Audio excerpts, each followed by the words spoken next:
С июля 2021 года семьи с одним ребенком могут взять льготную ипотеку под 6%. Льготная ипотека для заемщиков без детей стала менее выгодной. Зато семейная ипотека теперь доступна даже при наличии одного ребенка, правда, с ограничениями по возрасту.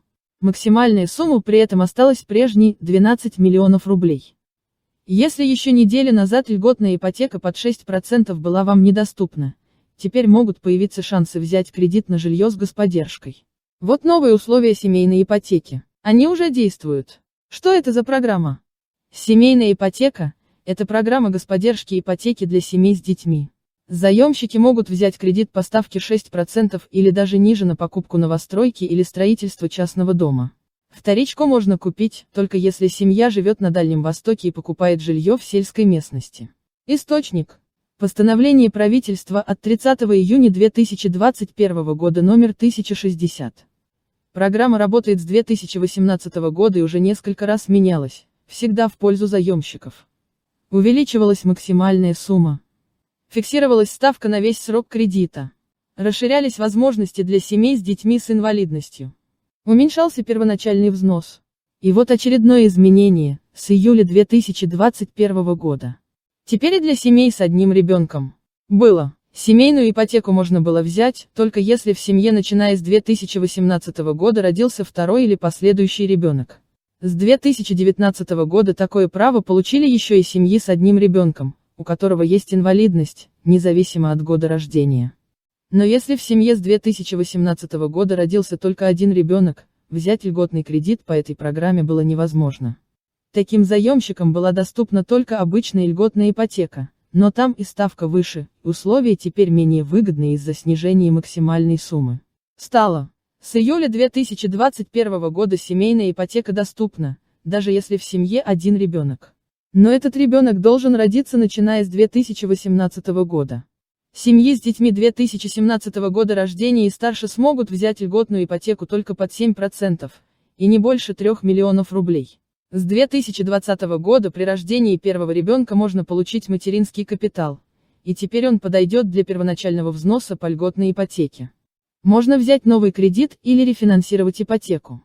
Семьи с одним ребенком, рожденным с 2018 года, могут взять новую ипотеку на покупку новостройки, даже если у них уже есть квартира. Или это может быть первая ипотека. Тут нет ограничений даже по количеству кредитов на одного заемщика. Еще важно, что можно рефинансировать ипотеку, которую взяли раньше, еще до рождения ребенка или до этих изменений. Например, супруги взяли кредит на квартиру под 10% в 2015 году. В 2018 у них родился ребенок, но льготная программа их не касалась. Так они и жили, выплачивая ипотеку с процентами давно выше рынка. И вот теперь они могут подать заявку на рефинансирование, ставка составит 6%, а разницу банку возместит государство. Главное, чтобы кредит был изначально оформлен на новостройку. Условие о рефинансировании действовало и прежде, но теперь оно коснулось и ранее оформленных кредитов семей с одним ребенком. Даже тех кредитов, что родитель взял до брака. Максимальная сумма не изменилась. С 2 июля 2021 года максимальная сумма по обычной льготной ипотеке серьезно уменьшилась. Теперь она составляет 3 миллиона рублей для любого региона, хотя раньше можно было взять до 12 миллионов рублей.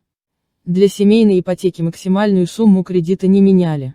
12 миллионов рублей для Москвы, Санкт-Петербурга, Московской и Ленинградской областей. 6 миллионов рублей для других регионов. Первоначальный взнос по-прежнему составляет минимум 15% стоимости жилья. Как семье с ребенком взять льготную ипотеку? В программе участвуют не все банки. Перечень есть на сайте Дом-РФ, это оператор программы, он управляет процессами распределения субсидий. Обратитесь в любой банк из перечня, если есть деньги на первоначальный взнос. Дальше все как при обычной заявке на кредит, банк будет оценивать платежеспособность и имеет право отказать. Если кредит одобрен, он оформляется как обычная ипотека по ставке до 6% на весь срок кредита. Ставка может быть и меньше, за счет внутренних программ застройщиков и банков. При покупке жилья на Дальнем Востоке ставка составит до 5%.